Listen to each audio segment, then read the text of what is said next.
All right. Today I'm going to be demonstrating some chromatography.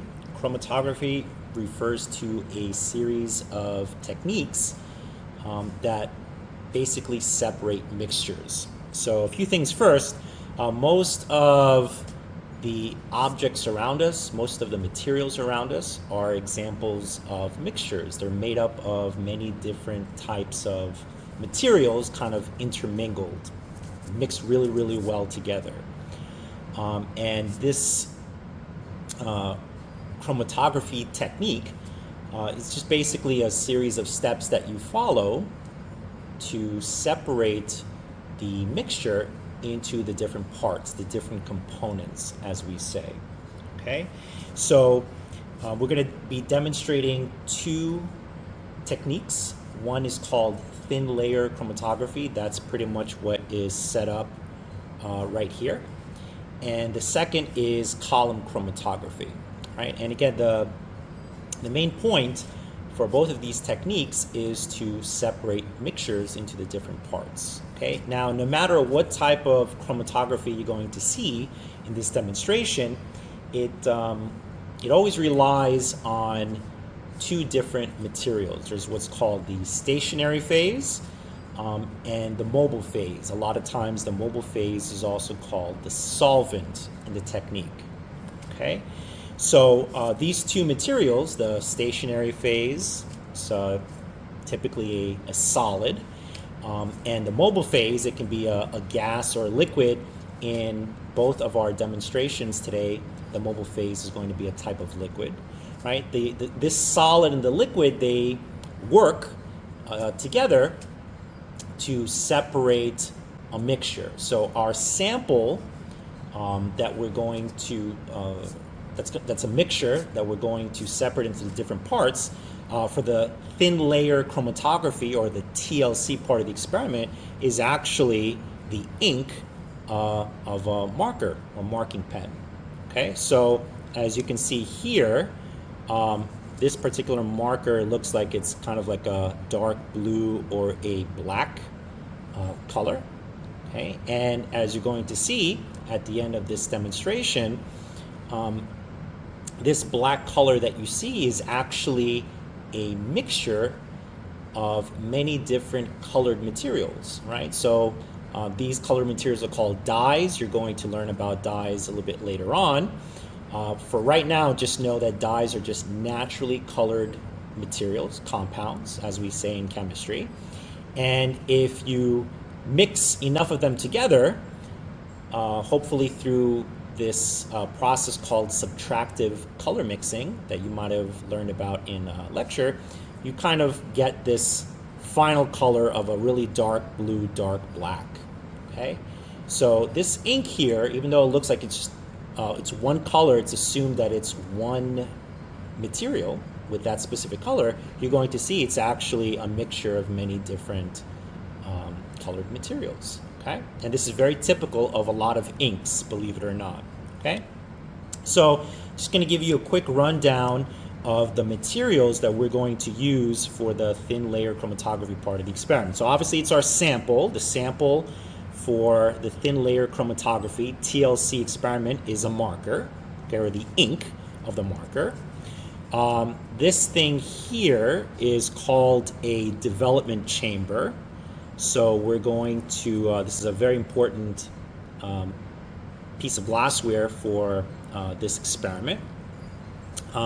We have what's called a TLC plate. So the separation is actually going to occur on this plate here.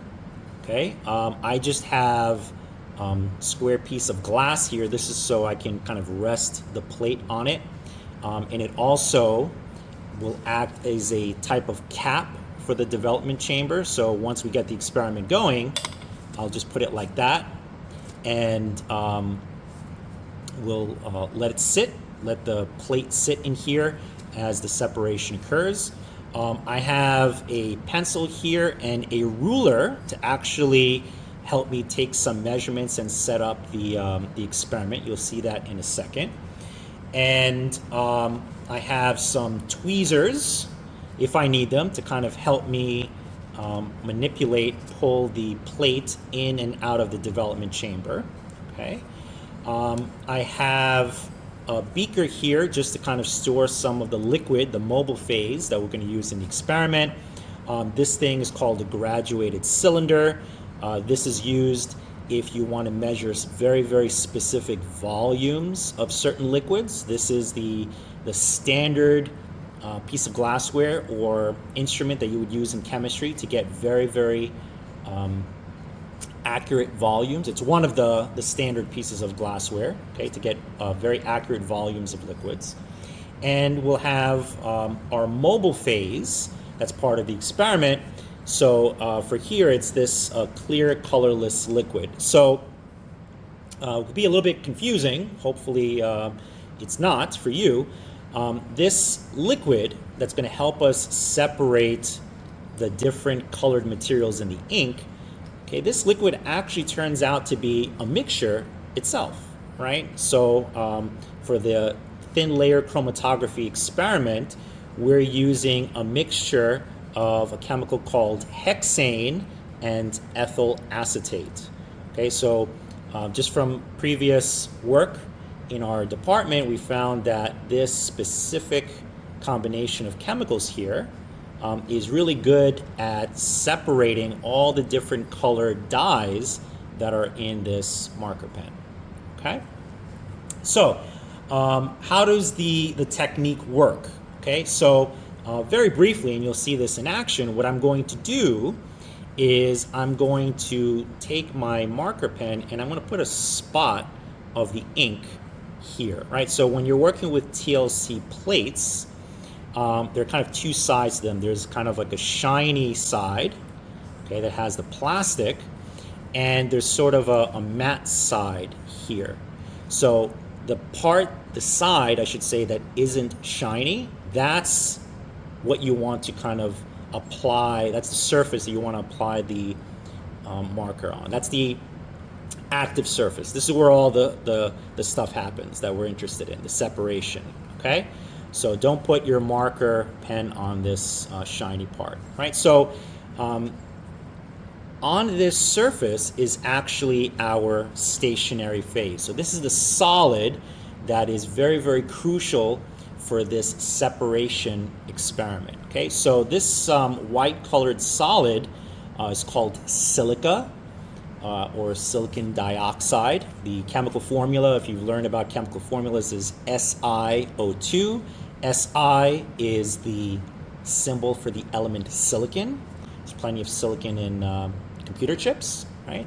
And O for SiO2, the O is the symbol for the element oxygen. And there's oxygen gas is actually one of the gases that you're breathing in right now. It's helping you keep alive and stay alive and make your cells do a lot of work to keep you going, okay? So this silica or silicon dioxide has been kind of compressed, squished onto this piece of plastic. So when you're working with plates, if you notice, what I'm doing is I'm holding it by the sides, right? I also have my gloves on. And the reason is you don't want to grab it like this because you could kind of cause some cracks on this surface that will ultimately mess up or cause a very poor separation, okay?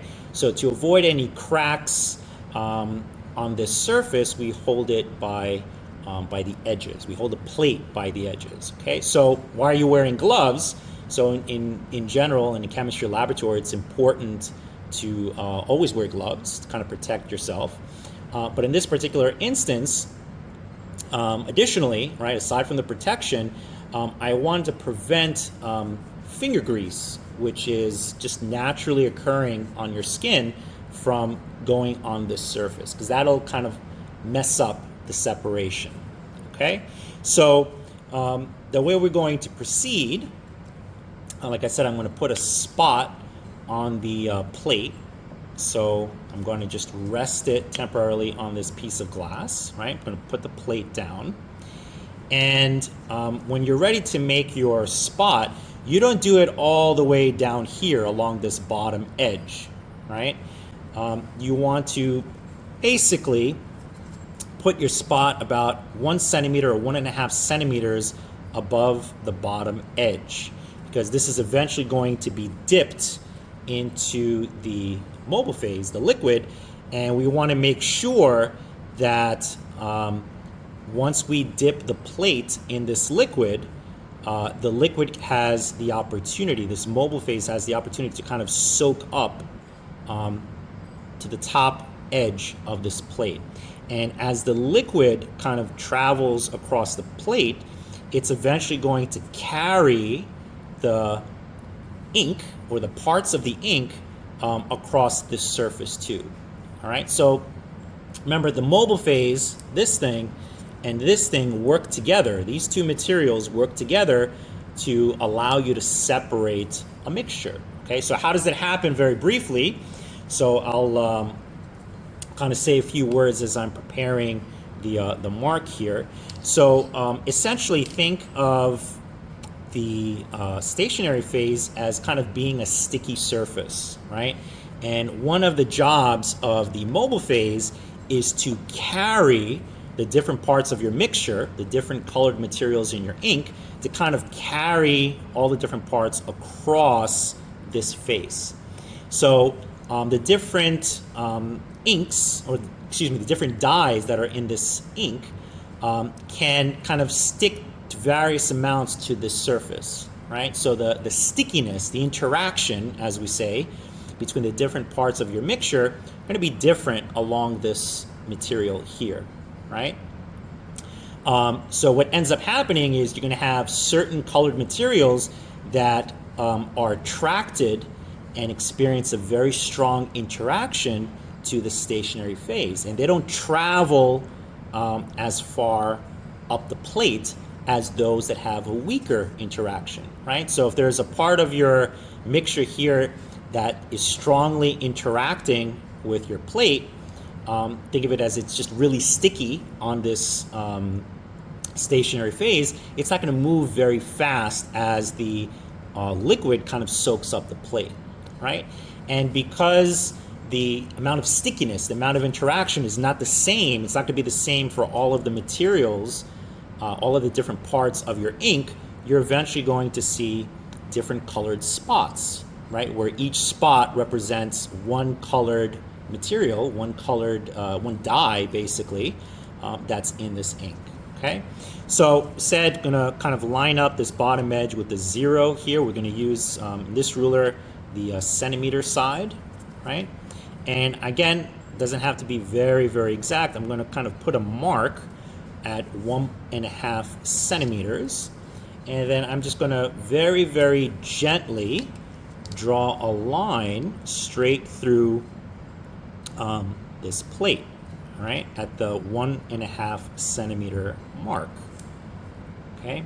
Now, when you draw this line, you want to press very, very gently on the surface of the plate. Okay. What you want to avoid doing is kind of making a very, very strong mark here, because you'll eventually flake away, right? A lot of this solid that has been compressed or pressed onto this plate will eventually chip off, right? And just to kind of illustrate that, you notice here's our beaker where we're holding our plates. If you notice, maybe a little bit tough to see, you have a lot of that powder there that kind of just flaked off, right? So you want to avoid that, because that'll mess up the separation.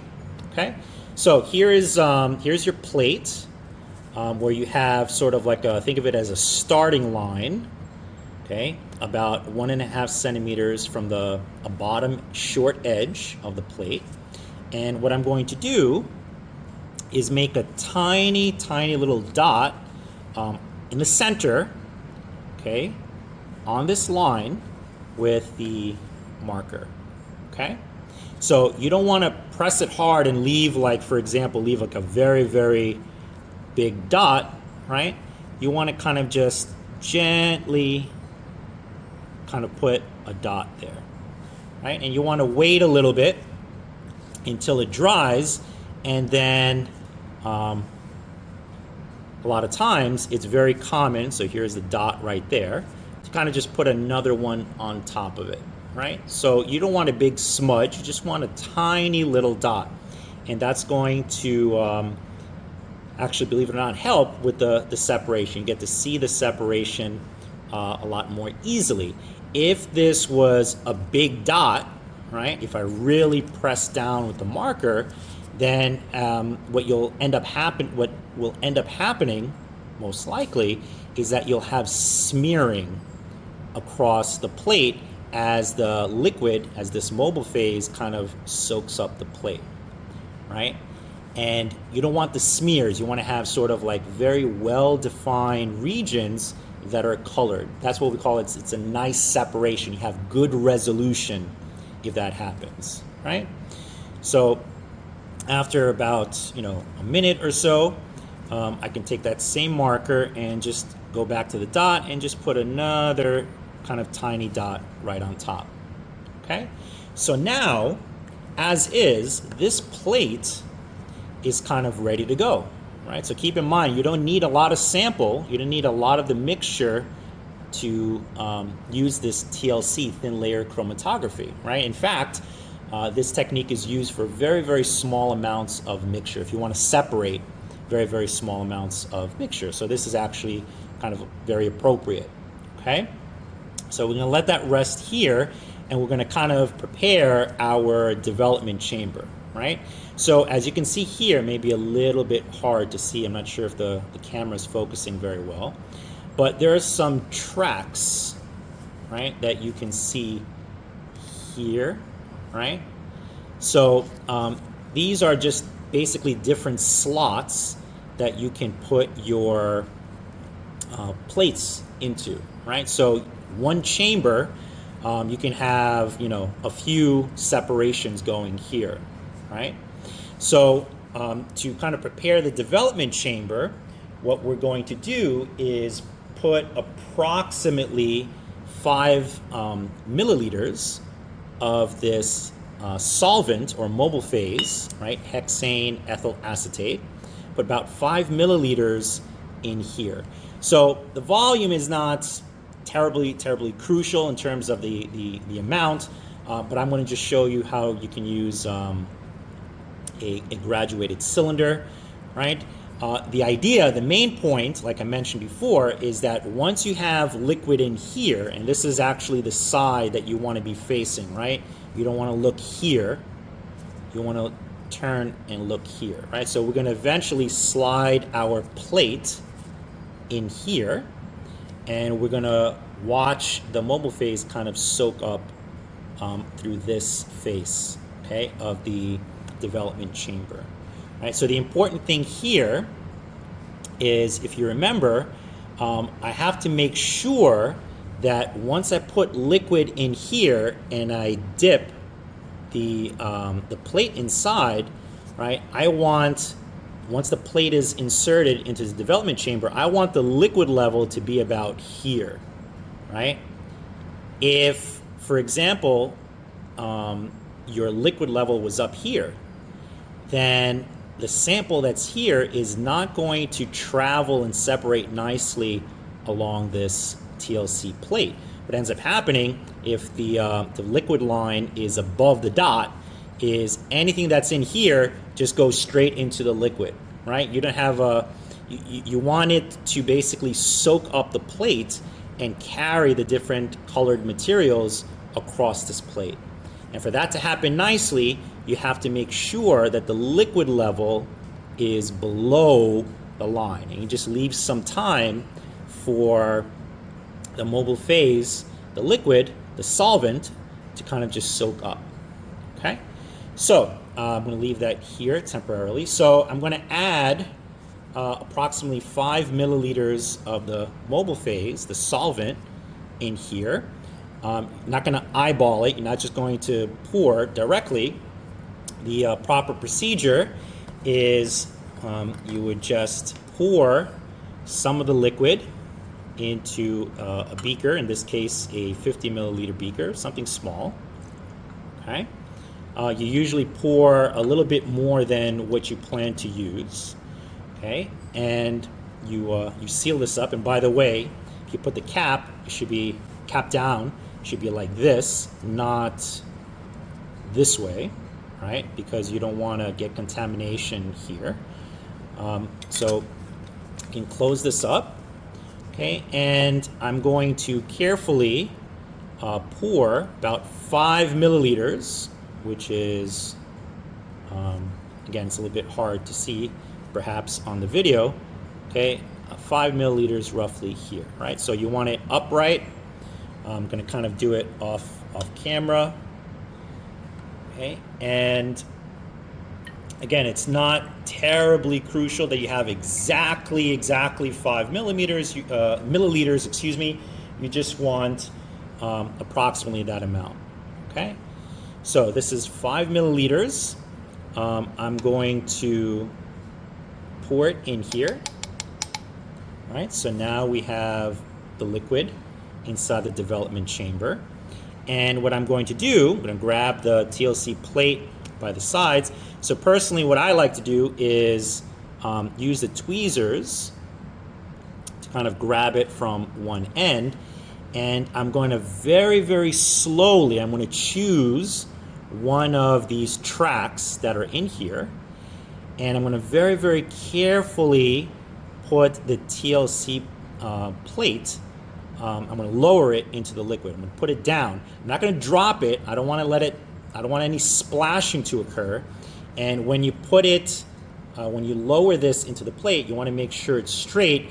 You don't want to kind of put the plate in at an angle so it starts soaking up this way, because then the separation kind of veers off to the side, right? As it soaks up unevenly, and you don't want that, right? So you want to make sure it's kind of like as straight as possible, okay? And when you put the TLC plate in, you want to make sure you don't disturb it at all, right? So when this is, again, we'll cap it like this. You don't want to bang on the table, right? You want to kind of put it in an area where you don't disturb it so you don't cause any splashing. It kind of soaks up evenly, right? So it'll be hard to see this on the camera, especially at the angle that I'm in which I'm filming, but the face that has the stationary powder, it's going to kind of change color a little bit. That's how you're going to know that the mobile phase, the solvent, is soaking up, right? And you want to pay attention to where the liquid level is, right? So it should start below the line, and eventually it's going to rise up the plate. You want to remove the plate when it's about 1 centimeter from the top, right? You don't want to let it soak all the way up to that far edge, because as you'll see in a little bit, we'll make some distance measurements that are going to be very important, and we want to make sure we pull the plate out while we still see the line from the solvent, from the mobile phase, near the top, okay, with just some bare stationary phase here, right? So just very carefully, kind of going to orient it, and you're going to put it into the development chamber nice and slow, okay? And then you just wait. You're going to cap it, and you wait for the mobile phase to kind of soak up the plate, okay? So it'll take some time, but within a few minutes, you should see kind of like a separation where you're going to have like different regions along the plate that are going to have different colors. And each spot, we call them spots, okay? Each spot is going to have a unique color. That's going to be a unique dye, a unique material that's part of the ink, and it's going to be a certain distance away from that line that we made, that quote-unquote, that starting line, okay? So we'll wait for a little bit. I'll kind of pause the video, and within probably about 10 minutes or so, I'm going to, or a few minutes, depending on a variety of factors, I'll pull the plate out and you'll see the separation. Okay, so it's been about like 9 or 10 minutes, so I'm going to take very carefully the plate out from the development chamber, okay, using the tweezers. And it may be a little bit hard to see on camera, but you can kind of tell where this line is, right? The wet powder looks different than the powder that isn't wet. So very, very quickly, you want to be able to draw a line, okay, about where the liquid kind of soaked up to using a pencil, right, before it completely evaporates, right? So you have to do it quickly because, like, literally within a few seconds, you won't be able to see where the liquid's line is, the solvent front, basically. Right, so you want to try and get a straight line, as straight as possible. Right, so as you can see here, our dot, right, which we put here, kind of go up, kind of separated into various spots. Okay, and each spot has a different color. And more importantly, if you notice, it's a little hard to tell from this angle and using this camera, each of these spots are kind of at a different distance from this starting line, for the lack of a better phrase, right? So just very briefly, very quickly, the spots, right? So each spot, represents one colored material, one dye that was in the ink, right? And the spots that are closest to the line, they're all pretty high up, but the ones that are near the bottom, they had or experienced the strongest interaction with the solid that's on the plate, the stationary phase, right? So they were the most stuck, right? The stationary phase was very, very sticky to the materials that were these colors. And the spots that are near the top, okay, they did not experience as strong of an interaction, so they weren't as stuck. Okay, they didn't experience that stickiness as the other materials in the other spots experience, right? So near the bottom, near the starting line, strong interaction. Near the top, relatively weak interaction. Okay, so that's how we get this separation. So what's nice is that you can make some relatively simple distance measurements, and anyone else in the world, if they use your specific combination of plate and your specific combination of the mobile phase, they will be able to do this separation, and they will kind of get very, very similar, what are called retention factors, right? So the distances here aren't random, right? Any person that repeats this experiment should see, under the same conditions you perform the experiment, should see the same thing, okay? So what we're going to do is we're just going to we're going to identify a few spots. There are quite a few spots on this plate, but I'm just going to kind of identify a few. So what I'm going to do is just kind of put a dot to the right of each spot we're going to consider. Okay, so there's sort of like a light blue spot here. Okay, it may be hard to tell on your screens, but there's sort of like a pink spot here. There's a purple spot more or less here. There's a blue spot here, and there's sort of like an orange spot here. Okay, so these spots, they're not going to be perfect circles, so you're kind of estimating where their locations are. You kind of want to take the center part of the blob, basically, to be where your spot is sort of centered. Okay, and what we're going to do now is we're going to use our ruler, and we're going to measure the distances of all of these spots from the starting line, and we're going to measure the distance that the solvent traveled, the liquid traveled, basically this line to this line. Okay, and then we'll divide, the distance of this spot divided by the distance the solvent traveled, and that will be the retention factor, or the RF, of that particular spot. Okay, and that's going to be a constant, And anyone, like I said earlier, who repeats this experiment should get the same ratio, the same value if you take this distance, let's say for this first spot, and divide it by this distance. Okay? So we'll make a few measurements together.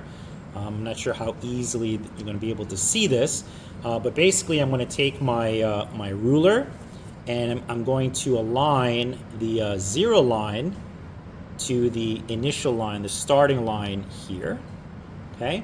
And I'm just going to take some distance measurements of each of the spots. So one thing to keep in mind, the counting, the way we're going to count the spots is spot number 1 is going to be the one that's nearest to the top edge, right? And then we're going to go, we're going to kind of increase the spot number as we go down. So spot 1 is this one, spot 2 is here, spot 3 is here, spot 4, spot 5, right? So if you are kind of completing data sheets, you would list the color of the spot and then the specific distance, all right? So before we take the distance of each spot, let's just see how far the liquid traveled. So we're going to align the 0 or ruler with our so-called starting line here, okay? And we're going to measure the distance in millimeters, line to line, right? So again, it may not be that easy for you to see, so I'll just read off the numbers. So the distance that the liquid, the solvent, the mobile phase traveled, we're going to take it as 55.5 millimeters, okay? So kind of write that down, that the distance of the solvent is 55.5 millimeters. Okay? Now we're going to take the distance of each spot. Okay, so I'm going to align, maybe let me put it here, just more stable.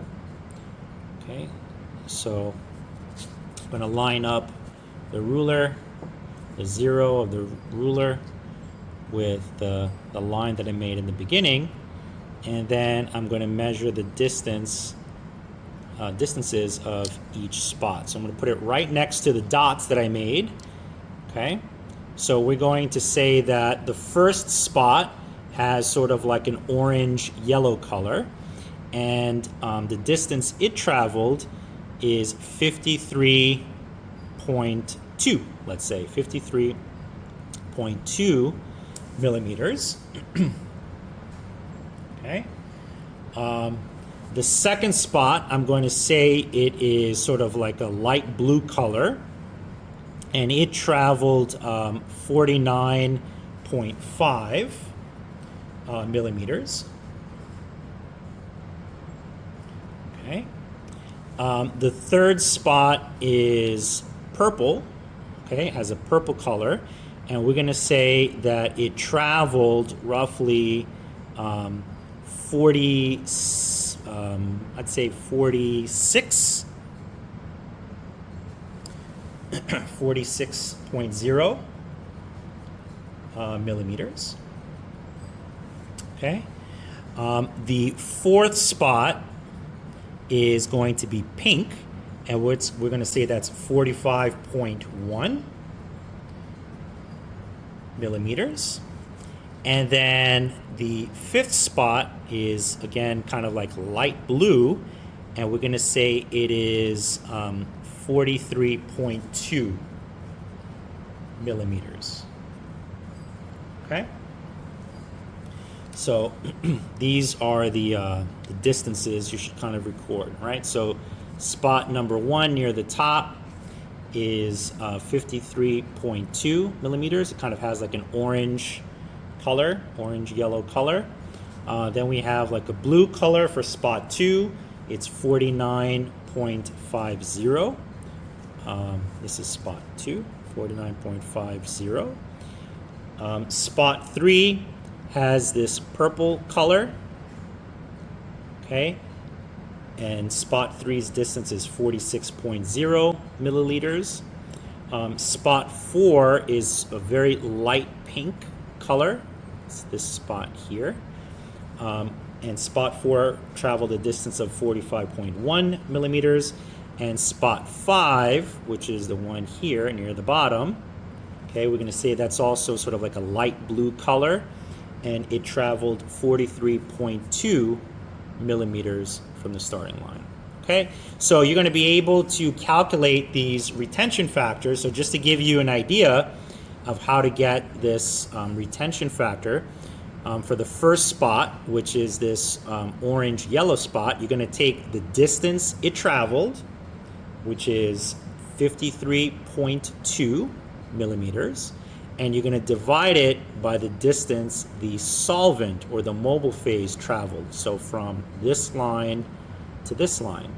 So that was 55.5 millimeters, right?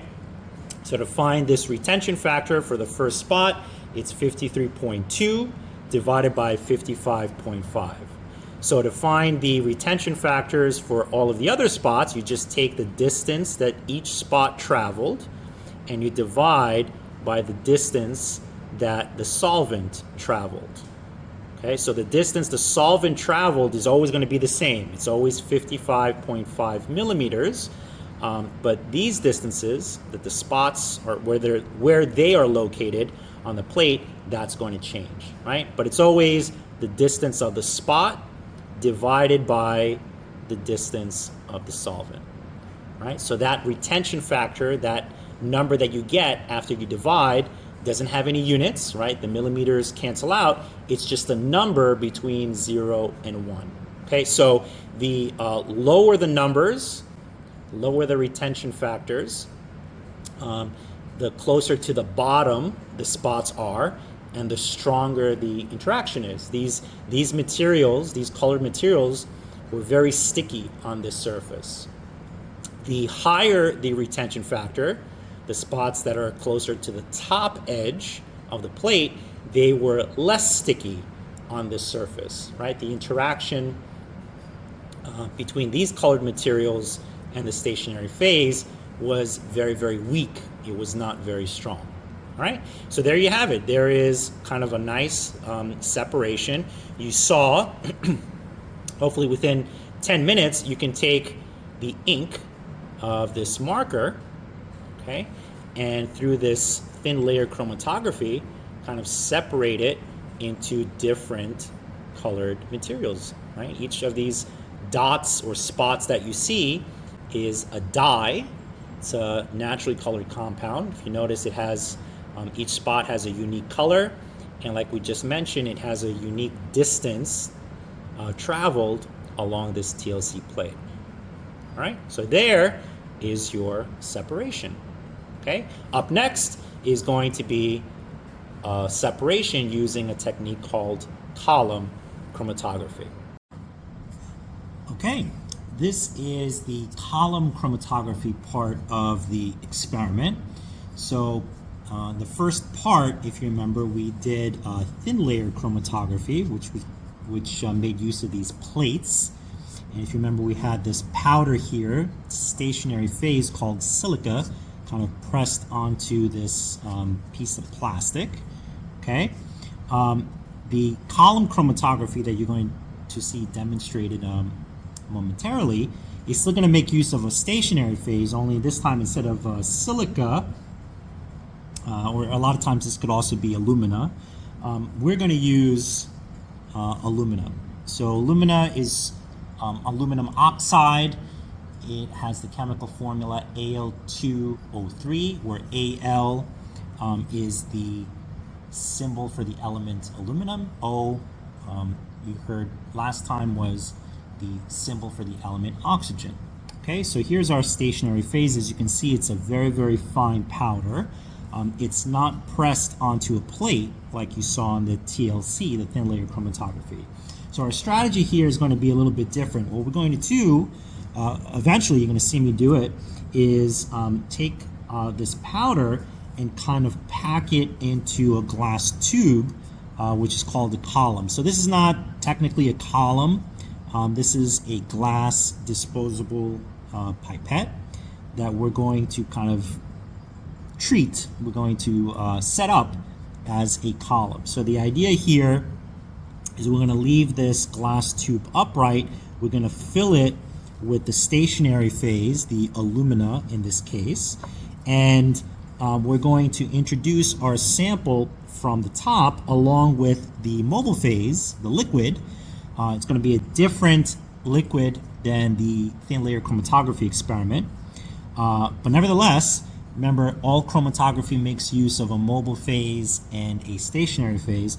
So the liquid, instead of soaking up the plate, like we saw in TLC, is just going to kind of naturally, through gravity, kind of go down this column, this glass disposable pipette. And it's going to carry a different sample, which again is going to be a mixture across the stationary phase that's packed here. And what's nice about column chromatography, this is an advantage that column chromatography has over thin layer chromatography, is unlike thin layer chromatography, where, if you remember, the different parts of your mixture, the different components of your mixture are more or less kind of stuck on this plate. What's nice is that by making use of this column, the different parts or components of your mixture can actually flow through the column, and we can collect them, if we so choose, along with the solvent, the mobile phase, in test tubes. So we can separate, like in this experiment, you'll see different colored materials from a mixture. And so if you do it well, you will be able to get different colored materials in different test tubes, right? So what's nice about column chromatography is that you get to collect the different parts of your mixture, right? So that's an added bonus. Okay, so as you can see here, I have 4 test tubes set up on what's called a test tube rack. This thing here is called a ring stand. I'm going to use a burette clamp, which you see here kind of is spring loaded. This is going to hold the column upright. Okay, so I'm just going to kind of screw the burette clamp onto the ring stand, right? Just going to pass it from the top and kind of maneuver it so that you can see the bottom edge, right? So I can kind of move the camera a little bit. Sorry if it's a little awkward or hard to see, but we get to kind of maneuver the clamp, and you want it kind of close to the test tubes, right? Because essentially you want the different parts of the mixture to kind of fall into these test tubes, okay? So we have to first prep our disposable pipette, glass pipette, which is acting like a column. So even though it's kind of tapered, it's kind of thinned out here, if we put this really thin powder in this disposable pipette as is, it's just going to go right through, right? So we basically have to plug it up. And the way we're going to do that is we're going to just take a piece of cotton, very, very tiny amount, and you can use your thumb and index finger to roll up the cotton into sort of like a tiny ball. You can kind of make it a little bit smaller than that. Okay, so you're kind of aiming for something like this. Okay, really kind of like a tiny cotton ball. And you're just going to drop this cotton ball into the disposable pipette, which is acting like a column. And again, maybe a little bit hard to see from your angle, but it kind of stopped here. Okay, so cotton is good. It's just basically made up of fibers, so it'll still allow liquid and anything to kind of pass through it, but it plugs up the column just enough so that the solid won't go through. Okay, what you can do is you can take what's called like a stirring rod, a very short glass stirring rod. You can kind of put it in and kind of just push this cotton ball as far down as you can. All right, So now that we have the cotton kind of plugging up this, the end of this disposable pipette, I can sort of mount it very, very carefully onto the burette clamp. And you want to do so that it's nice and perpendicular, it's kind of straight. And like I mentioned before, it's sort of like spring loaded, so you just don't want to put the glass here and then let go of these because you'll snap the glass, right? So you just want to be very, very gentle and kind of orient the disposable pipette so that it's upright on this burette clamp like you see here, right? So now we have to take our stationary phase, the alumina powder, very, very fine powder, and kind of fill this disposable pipette. So we're going to use some weighing paper, sometimes it's called wax paper. Kind of use a little square like you see here, and I fold it in half this way to make a triangle. So what's nice is if you do that, this little crease that you get helps to guide the powder into the open end of the pipette, okay, which is our column. So you don't need a lot of powder because we've set up this experiment so it works really, really well. So you can just take some of the alumina and just kind of put it in here or on the weighing paper, and then you're going to very carefully try to add this alumina into the column, right? So you want to move the test tubes out of the way. You want to make sure there's nothing underneath. Okay, if something does fall down outside of the column, you want to kind of clean it up right away. But if you add it fairly slowly from the top, hopefully you can see column filling, right? Kind of very, very nicely packs into the column, right? So obviously, depending on your separation, you want to add different amounts of your mobile phase and even your stationary phase, right? This powder. So I think I found if you fill it halfway, it's pretty much good to go. Okay, so you don't need necessarily to fill up an entire column. It's common practice. It just takes longer to do a typical separation. I think this amount of the stationary phase should be good enough for us. Okay, so we put the powder in. That's our stationary phase, right? That's the alumina.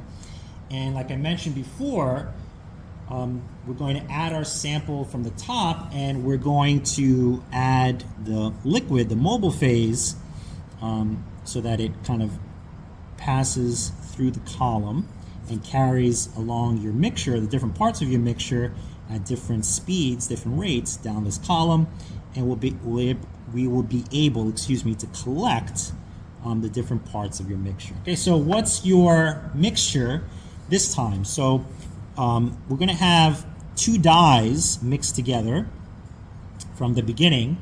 So this dye mixture has two parts, two components.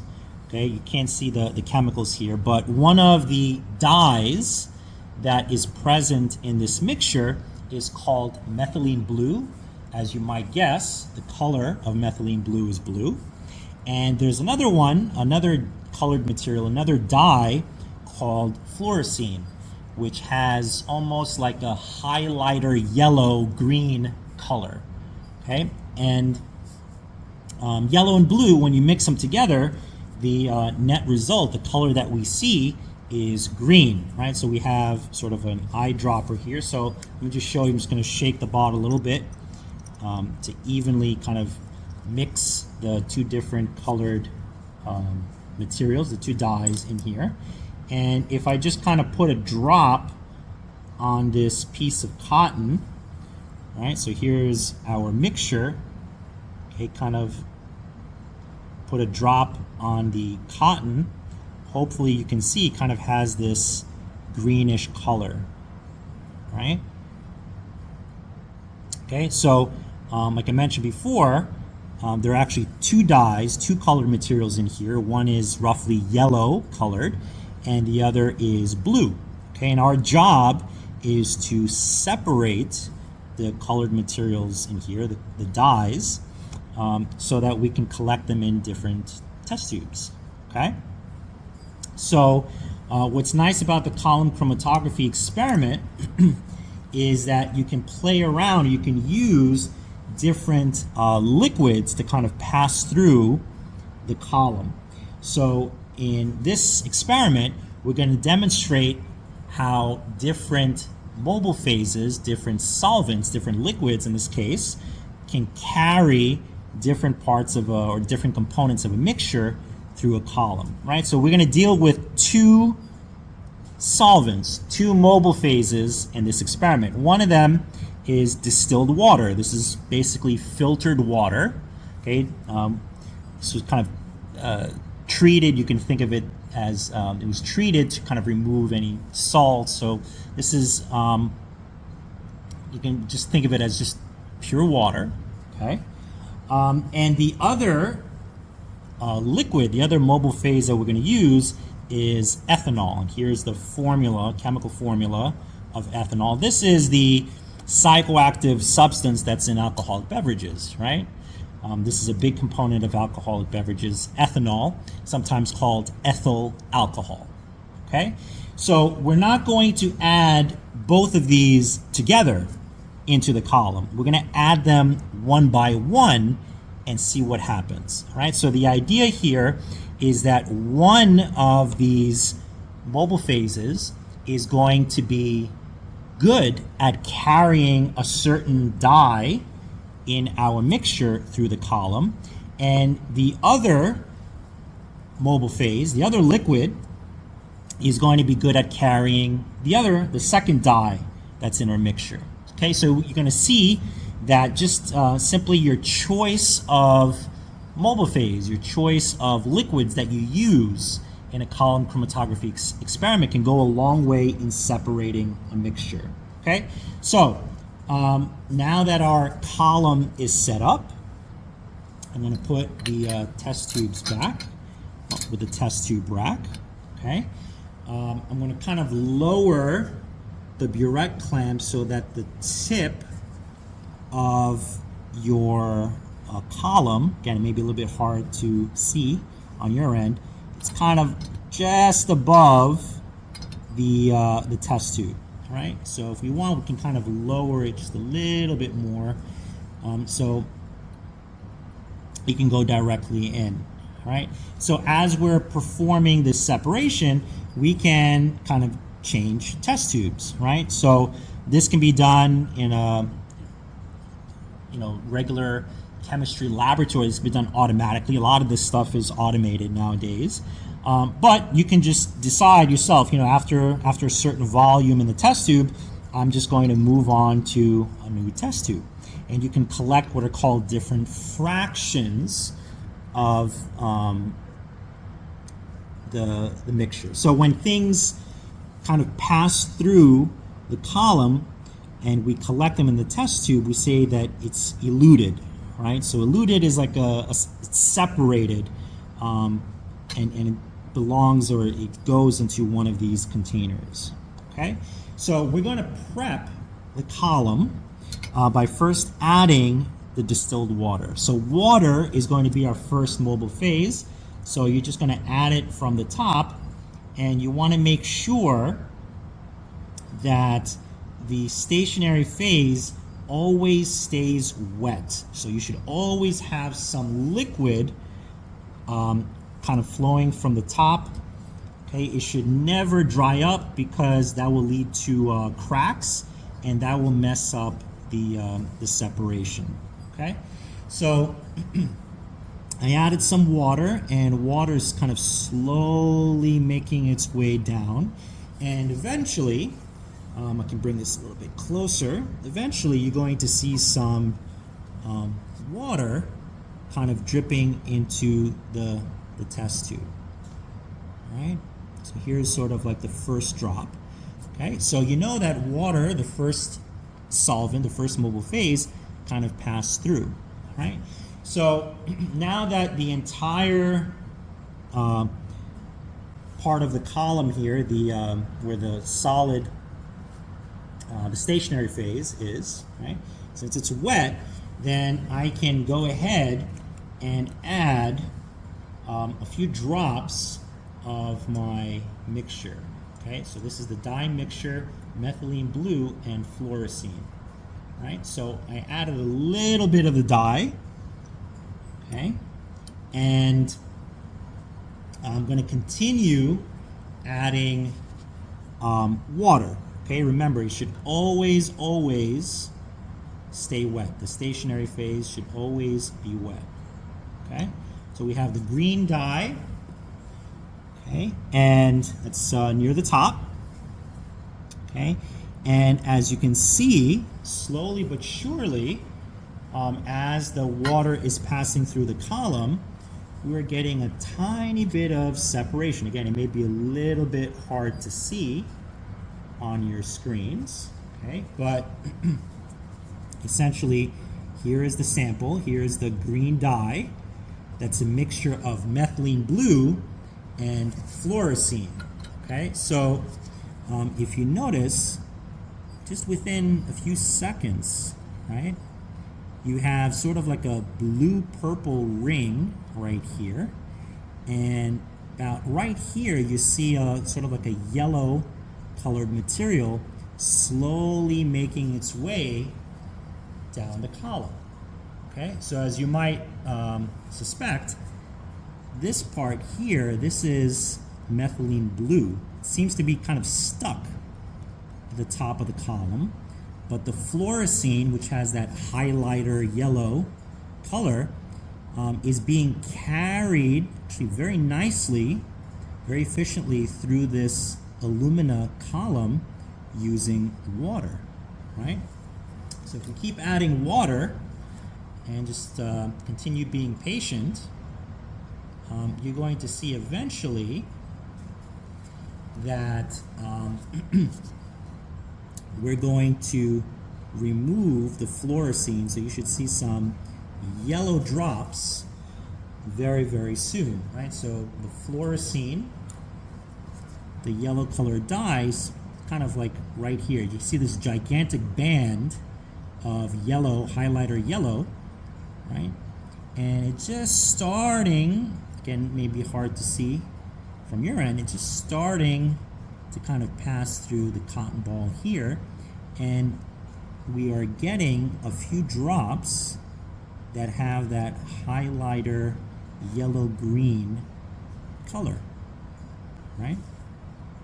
So water allows us to remove the fluorescein from this yellow color, from this green dye mixture, right? So you should hopefully see right here, each of these drops now starting to be a little bit more yellow-green like, right?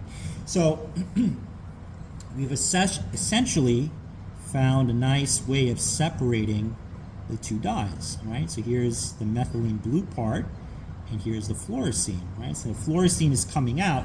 So a lot of you may be wondering, well, in the test tube we still have a mixture, right? And that's true, right? What's eventually coming out from the column is still a mixture. It is the fluorescein dye along with water. But we can take the contents of the test tube, we can kind of remove the water, do something to make the water evaporate, and in the test tube we can have the fluorescein, this yellow, highlighter yellow dye, completely in the test tube, right? So you see what's happening, the methylene blue, it moves a little bit, right? We have essentially kind of added the enough water to kind of move the water, actually, I should say, is a little bit efficient at moving the blue color dye. It's not stuck all the way to the top, so there is some travel down the column, but water very, very easily carries the fluorescein, this highlighter yellow dye, through the aluminum. Very, very efficient, right? So I can try to move it a little bit closer. You can see very clearly now that the bottom part of our column, right here, it's pretty much yellow, right? It's the green yellow color that's coming from the fluorescein, right? So water is carrying the fluorescein down the column very, very easily. And in the test tube, I'll show you in a little bit, on the test tube, we have essentially that green highlighter yellow color kind of collecting at the bottom, right? And the methylene blue is still near the top of the column. It has not traveled through the column, right? So you can just keep adding some distilled water, okay? And it's going to carry more and more of that fluorescein out of the column, and with enough water we should be able to remove all of the fluorescein, and the methylene blue will still be at the top, right? So I'll let this go for a little bit, and with the power of editing, you'll see very, very shortly that we'll have a test tube with water and fluorescein, and then the methylene blue should still be stuck at the top or near the top of our column. Okay, so after about, I'd say 15 minutes or so, what's coming out looks a little clear. I mean, it still has a little bit of that fluorescein. But what we can do is sort of switch over to a new test tube. Let me show you the original test tube. If you notice, it has that highlighter yellow-green colored material in it mixed with water, right? So here's one of the dyes. It's one of the colored materials that was originally in our mixture, right? We got the yellow, the fluorescein, out with water. Now, if you take a look at the column, you still see, I mean, the water kind of carried the methylene blue a little bit down, okay, but for the most part, it seems like the methylene blue is stuck on the column, right?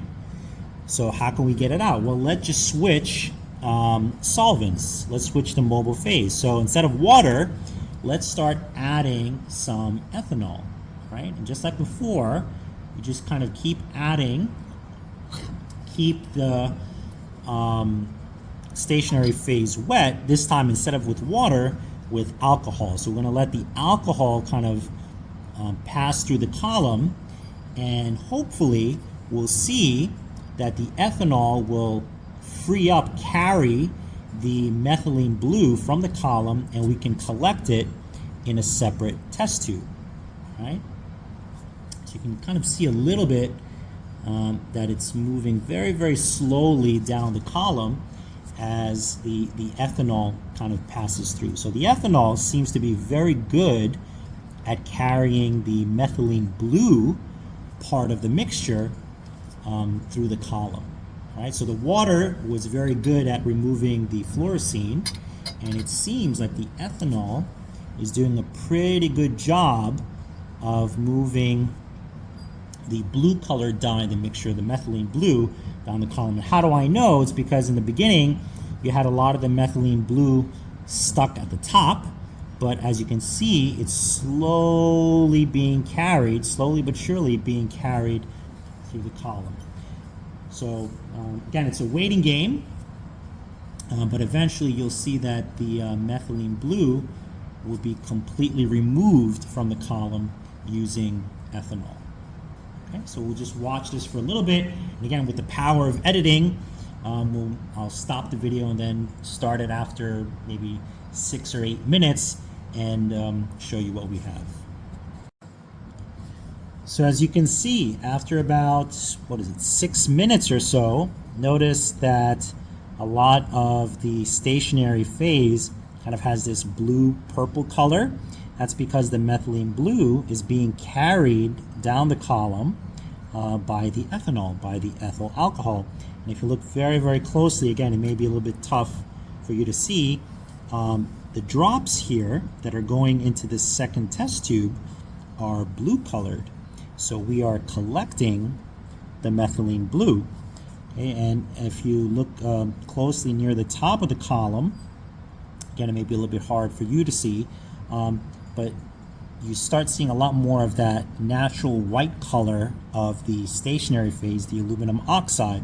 So the blue color, blue-purple color that was stuck near the top, if you notice, slowly but surely, it's kind of making its way down the column, and we are collecting the methylene blue in a test tube, in a separate test tube than the fluorescein, right? So by using two different mobile phases, two different solvents, water and ethanol, we're able to separate each colored compound from the mixture, the sample that we were working with in the beginning, right? So this is slowly but surely making its way down the column. I'll do one more sort of break, and then in about 8 minutes or so, I want to make sure I show you that the majority of this methylene blue has exited the column, or was eluted from the column, to use the technical language, using ethanol. Okay, so it's been about 15 minutes, and if I take the test tube now, notice it has the blue colored material, the blue dye that was part of our mixture. It also has ethanol in here, right? So this is still technically a mixture. It has the blue colored dye, methylene blue, and ethanol or ethyl alcohol.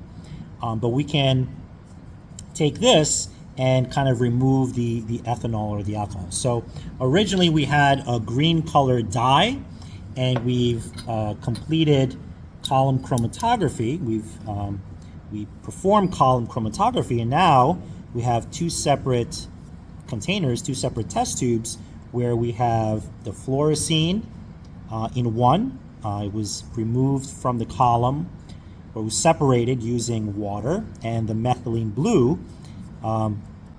which was separated from the column using ethanol. All right, so just by switching the solvents or the mobile phases, and actually just in general, your choice of the stationary phase, the solid, and the mobile phase, the liquid, allows you to separate mixtures. So here we've demonstrated it, I think, quite nicely. We start with one green colored mixture, and we've performed the separation technique to separate the two colored materials in separate containers. Okay, so that's the column chromatography demonstration.